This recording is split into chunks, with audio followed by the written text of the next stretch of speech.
The southern front of the Russian Civil War was a theater of the Russian Civil War, Don revolts and formation of the Volunteer Army. Many opponents of the October Revolution and the Bolsheviks fled to the Don region, hoping to gain influence and the support of the Don Cossacks. One of these was the former Tsarist General Mikhail Alexeyev, who began raising troops in order to crush the Bolsheviks. Within time, his force grew to 400 men. With these experienced and well-motivated soldiers, Alexeyev was able to influence the Don Cossack Council greatly. Alexeyev was soon joined by the charismatic General Lavr Kornilov, who had escaped detention and arrived in the Don region. This gave the whites in the area a great boost. On November 17, 1917, both Alexeyev and Kornilov announced the formation of the Volunteer Army, although that name was not officially accepted until early 1918.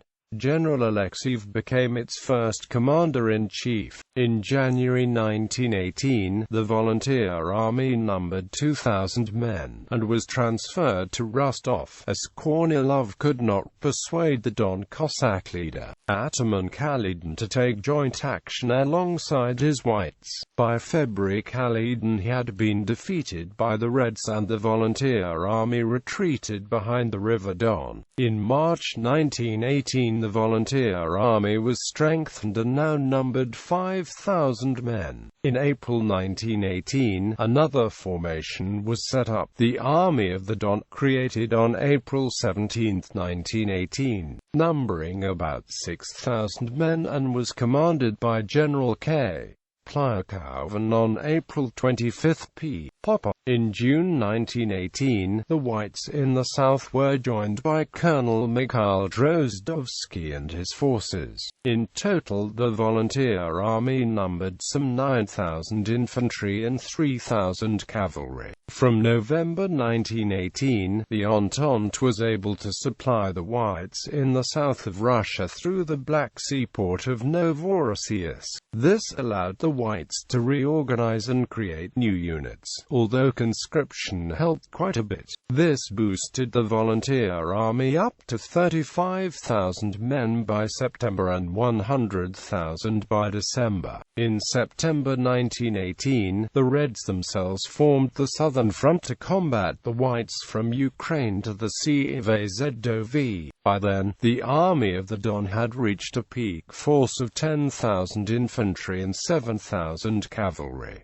The Armed Forces of South Russia. The following year saw the creation of the Armed Forces of South Russia, which encompassed many earlier formations. The Volunteer Army was renamed the Caucasian Volunteer Army. However, it reverted to its original name in May 1919. Besides the Volunteer Army, the AFSR also included many previously independent formations, including the Crimean Azov Army, the Army of the Don, the Army of the Caucasus and the Army of Turkestan. When first formed, the AFSR numbered 51,000 infantry and 34,000 cavalry. By July 1919, numbers had risen to 104,000 infantry and 56,000 cavalry. Bolshevik forces of the Turkestan Front destroyed the Army of Turkestan in the Kazan-Dzhik area, and by February 1920 it had officially ceased to exist.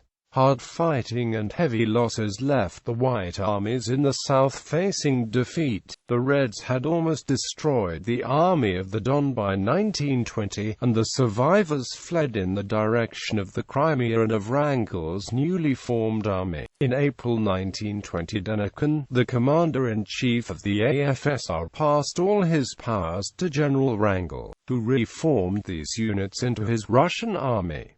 Wrangel's Russian army. The formation of Wrangel's Russian army heralded the last phase of the Russian Civil War in the south. The Crimean Peninsula served as the Whites' last stronghold, where all the remnants of the other defeated White armies gathered. In May 1920, the Reds destroyed the Army of the Caucasus, which had been part of the AFSR. The survivors fled either to join Wrangel or to Georgia. By July 1920, Wrangel had 25,000 infantry, 5,000 cavalry, 13 tanks, 25 armored cars, 40 aircraft, 2 battleships, 3 cruisers, 11 destroyers, 4 submarines and 8 gunboats. This expanded by October 1920 to 41,000 infantry and 17,000 cavalry. But despite the rise in manpower, Wrangel was unable to undertake a successful offensive towards Moscow or break out of his Crimean stronghold. A raid into the Kuban area in August 1920 under the command of General Sergei Georgievich Ulugay failed to expand White-held territory. The final assault on the Crimea by the Bolshevik reconstituted Southern Front under the command of Mikhail Frunze proved successful in defeating the last great White threat to the Reds. Entente vessels evacuated the last survivors of the White armies to Istanbul. In 1921 they transferred to Bulgaria and Yugoslavia, where they finally disbanded.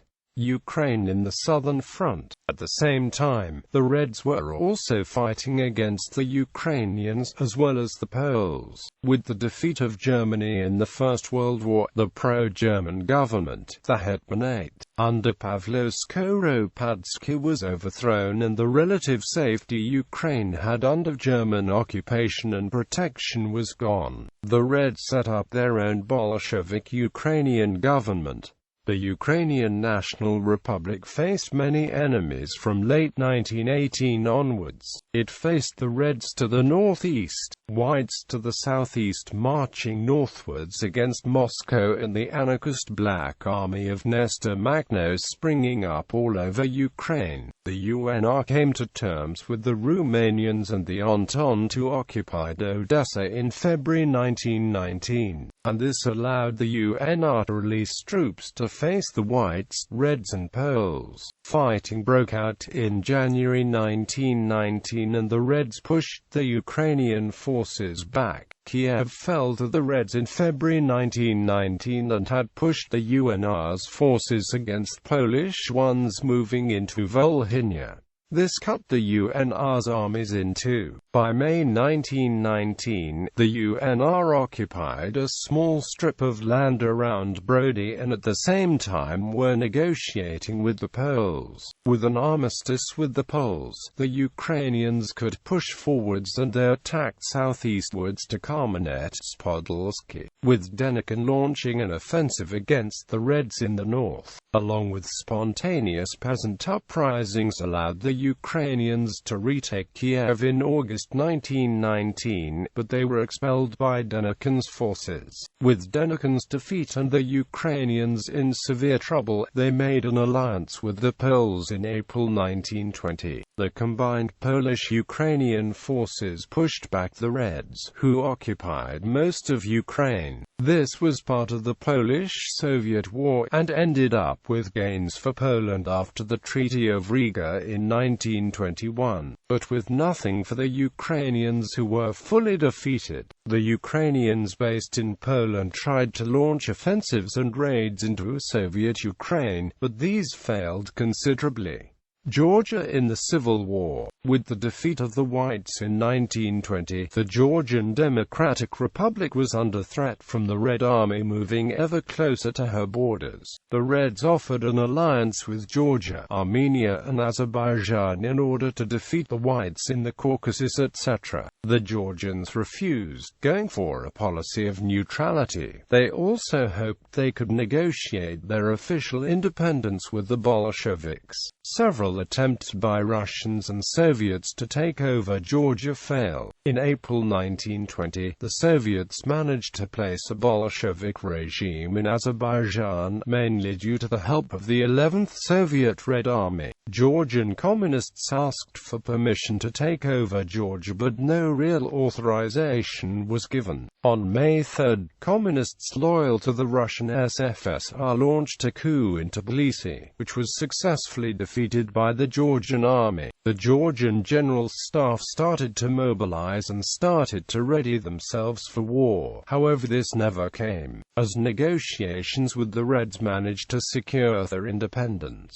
on the conditions that they allowed Bolshevik groups and organizations to exist and that no foreign troops could enter Georgian soil. Refused entry into the League of Nations. Georgia gained de jure recognition from the Allies on January 27, 1921. This, however, did not prevent the country from being attacked by Soviet Russia a month later. The peace with Georgia, though initially supported strongly by Lenin, finally ended on February the 11th when the Armenian and Georgian Bolsheviks organized a revolt in Lori. The Armenia-based 11th Red Army marched on Tbilisi, while other Russian forces invaded from various directions. By February 25, the desperate resistance of the poorly organized Georgian military was broken at the capital, and the Georgian Bolsheviks proclaimed the Georgian Soviet Socialist Republic. Almost simultaneously, Turkish troops took control over Ardahan province, Artvin and Batumi. On March 17, the Menshevik and Soviet representatives agreed to a ceasefire and joined their efforts to recover Batumi. On March 18, the leadership of the DRG left Georgia by the French ship Ernest Renan. By the Moscow-dictated Treaty of Kars with Turkey, Georgia had to abandon its claims on Artvin and Ardahan provinces in return for Batumi granted autonomous status within Soviet Georgia. Abkhazia and South Ossetia also gained autonomy. The monument to the Georgian Junkers who fell in the battles against the Red Army, Korofli, near Tbilisi. Guerrilla resistance to the Soviet troops continued, but was finally crushed in 1924. This was followed by harsh repressions and the Reign of Terror, in which thousands of Georgian nobles, intellectuals and common citizens were purged. The country was eventually incorporated into the Soviet Union, first as a part of a Transcaucasian SFSR, then as its own Soviet Socialist Republic, Armenia. Since 1918, the Armenian Republic had been at odds with almost all of her neighbors. Several wars were fought with her fellow newly formed Caucasian nations, as well as a hard-fought war with the Turks in 1920. With enemies all around, the Armenians were weak and unable to defend themselves against an invasion by the Bolsheviks. Azerbaijan. By March 1920, it was obvious that Soviet Russia would attack the much-needed Baku. Vladimir Lenin said that the invasion was justified by the fact that Soviet Russia couldn't survive without Baku oil. According to prevailing opinion in Moscow, Russian Bolsheviks were to assist Baku proletariat in overthrowing the counter-revolutionary nationalists. After major political crisis, the Fifth Cabinet of Ministers of the Azerbaijan Democratic Republic gave its resignations on April 1, 1920. On April 25, 1920, the Russian Red Army crossed into Azerbaijan and entered Baku on April 27. They demanded the dissolution of Azerbaijani parliament and set up their own Bolshevik government headed by Nariman Narimanov. The deputies obliged Tadsa to avoid bloodshed, and on April 28, 1920, the ADR officially ceased to exist. The Red Army met very little resistance from Azerbaijani forces in Baku, which were tied up on Karabakh front. In May 1920, there was a major uprising against the occupying Russian Shia army in Ganja, intent on restoring Musavatists in power. The uprising was crushed by the Bolsheviks by May 31. Leaders of the ADR either fled to Menshevik Georgia, Turkey and Iran, or were captured by Bolsheviks, like Mamd Amin Rasulzade, and executed, or assassinated by Armenian militants like Fatali Khan Koisky and Baybudah Javanshir. Most students and citizens traveling abroad remained in those countries, never to return again to the country.